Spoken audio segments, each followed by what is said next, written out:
Are there crafty friends? I believe that specimen cards are not only for specimens, that's for one's living. I think you can put anything in a specimen card.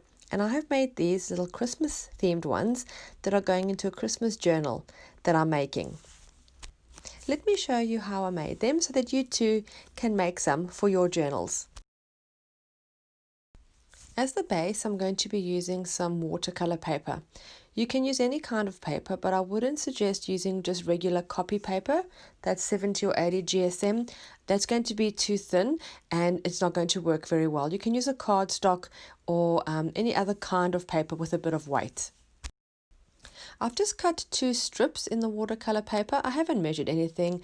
I've just cut 2 that I think look like the size of a specimen card that I want, and then I've just folded them in half so I can see where the center point is. I'm now adding some vintage music paper. I'm sticking this down with some Mod Podge, and then I'm also adding Mod Podge on top of the music paper.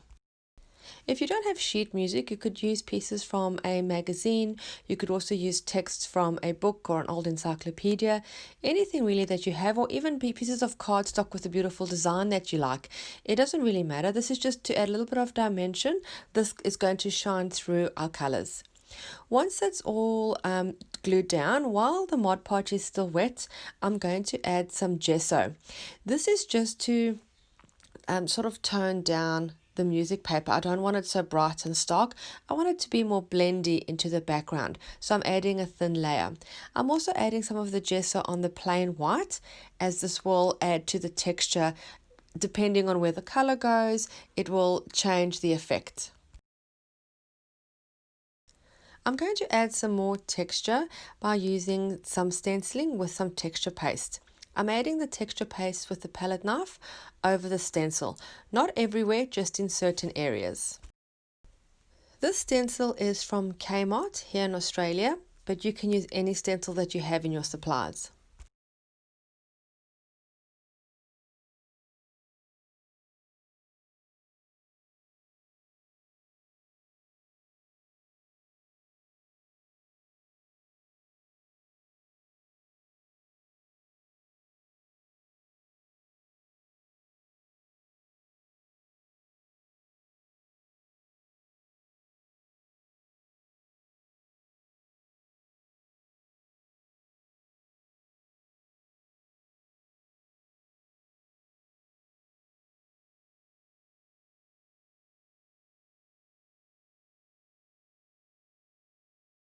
Once all the texture paste is dry, I'm going to add my color.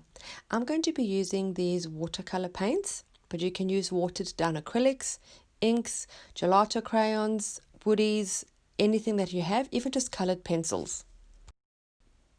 The colors I'm using are matching with the journal that they're going to go into. So they're going to be some turquoises and greens because it's a Christmas themed journal. And I always start with my lightest color first.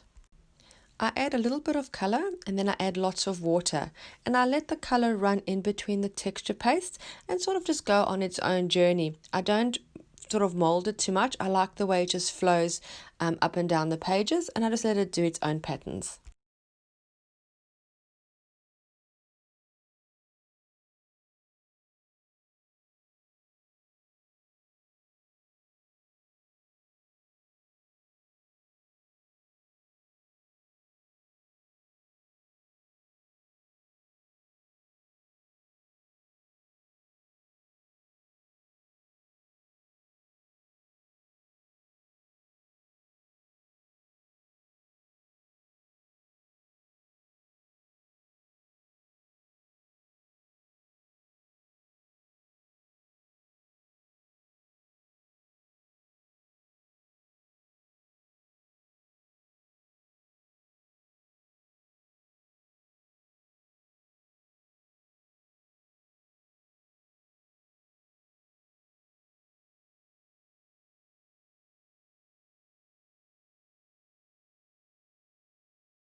Although I'm going to soon cut out the centers to make the specimen window, I put the color and the designs over the whole area because the little cutouts that I'm going to have, I'm going to use later for other projects and inside the journal too. Nothing is wasted.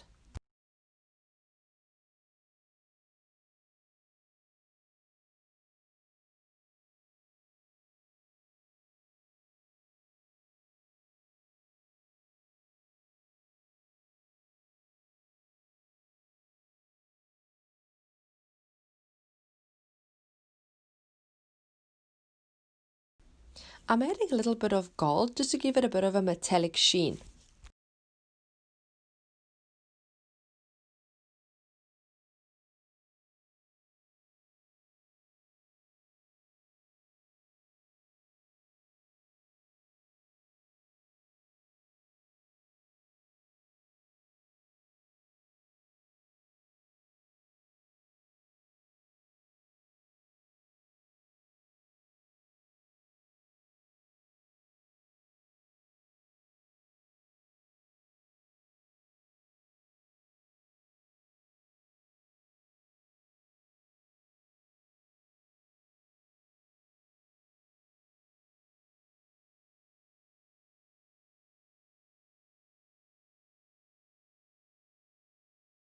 And also a little bit of gold splatter.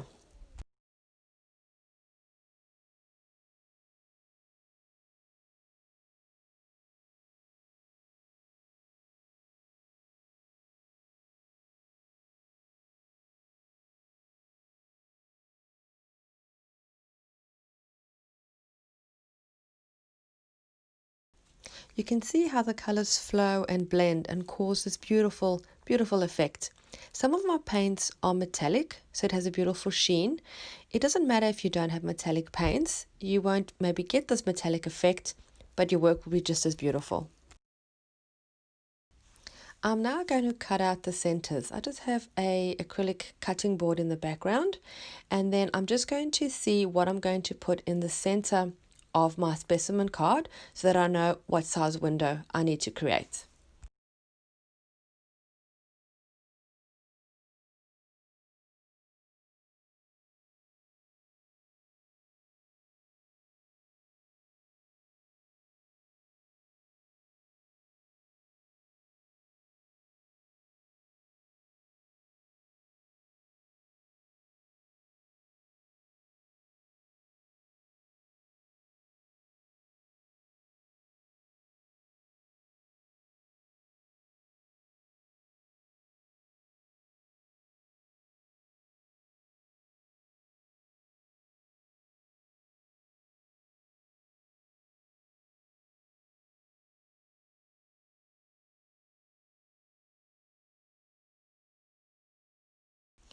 For cutting the window, I'm going to do it on the inside of the card so that I can make pencil markings.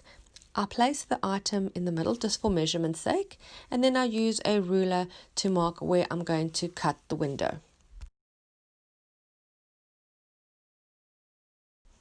I'm not measuring anything exactly. If you know my work, I don't like to measure anything too much, just roughly, and trying to get it as similar as possible. If it's not exactly the same on all sides, it doesn't matter. It has more of a rustic feel. That's just my style. If you want to measure it precisely, of course, go ahead and measure it accurately.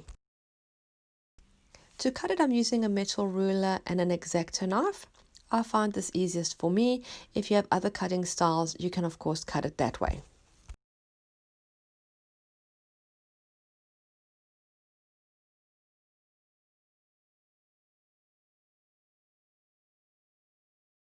And of course, these little centerpieces we're going to keep for other projects.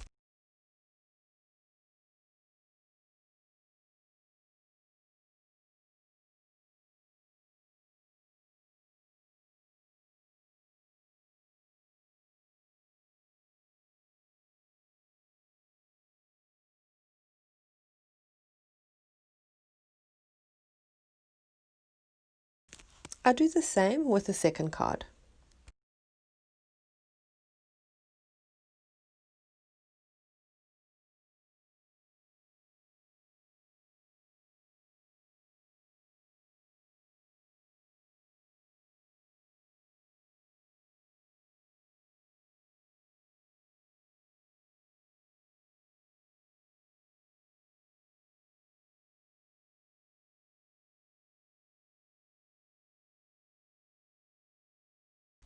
For the window part, I'm going to use these cellophane bags. You could also use acetate or even plastic sleeves that you can get in a stationery shop.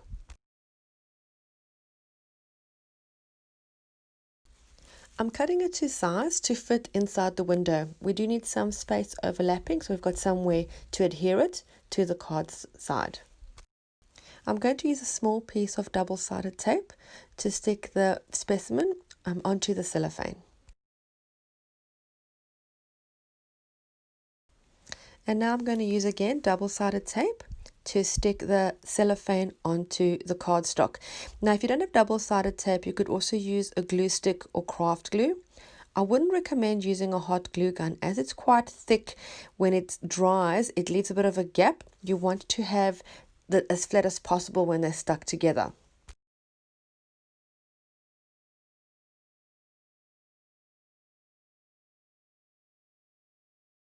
And then I just press the cellophane down onto the double-sided tape.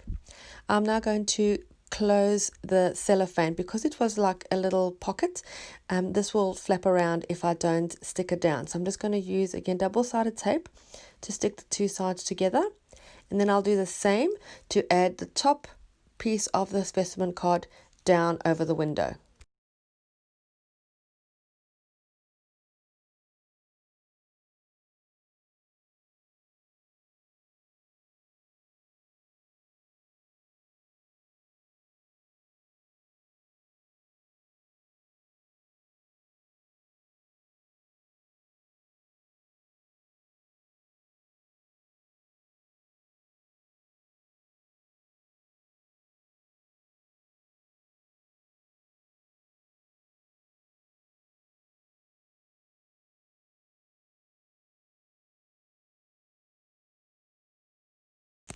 There's a slight overlap, so I'm just going to use my metal ruler and my X-Acto knife just to trim it over so it's equal. You could leave it also overlapping, whatever you prefer. I just wanted it a little bit neater.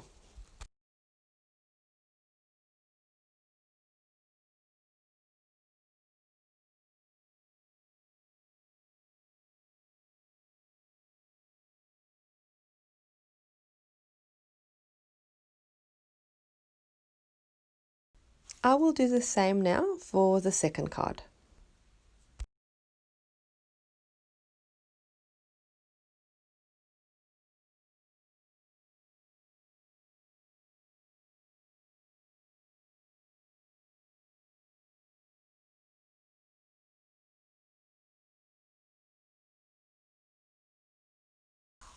You could use them just like this, but I'm going to add a few more embellishments just to zhuzh them up a little bit.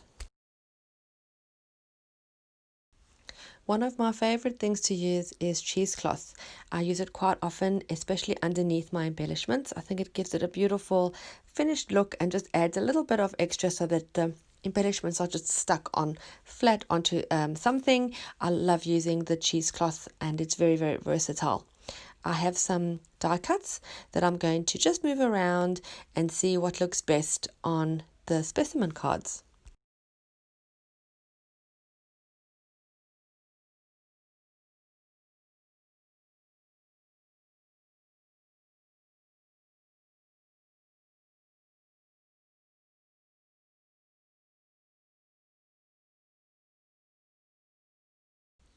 When I'm doing this part, I don't always know what I'm doing. I don't have a plan always.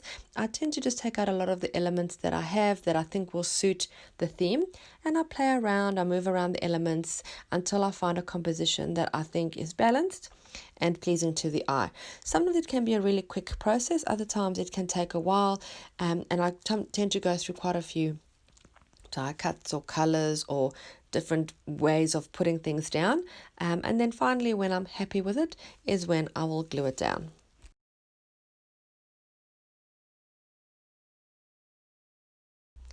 I'm adding some thread underneath. It's a dark beige color, and I find this a good way to pick up colors from the rest of your project and also to create contrast.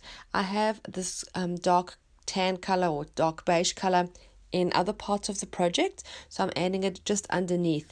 It's very subtle, but it does finish it off.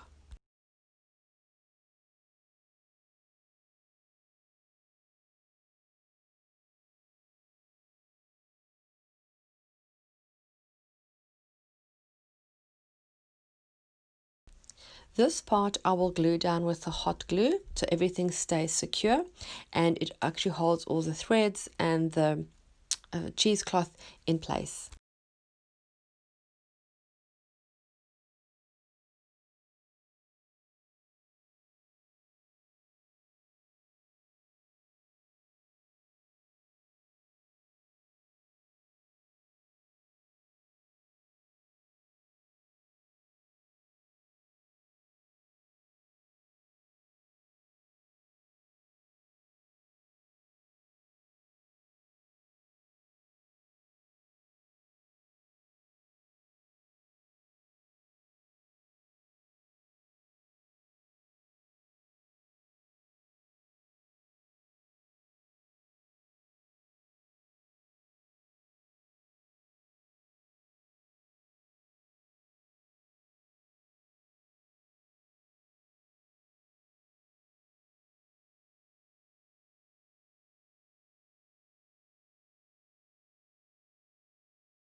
If you enjoyed this video, give it a thumbs up.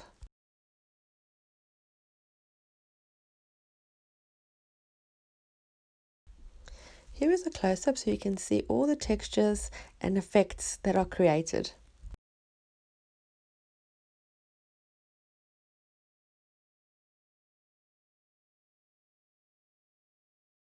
These will go into a Christmas journal. I will put the link of the flip-through in the description below. Thank you so much for watching. I do appreciate your time. If you're new to my channel, don't forget to subscribe and hit the little notification bell so you're notified every time I upload new content. I'll see you again soon. Bye.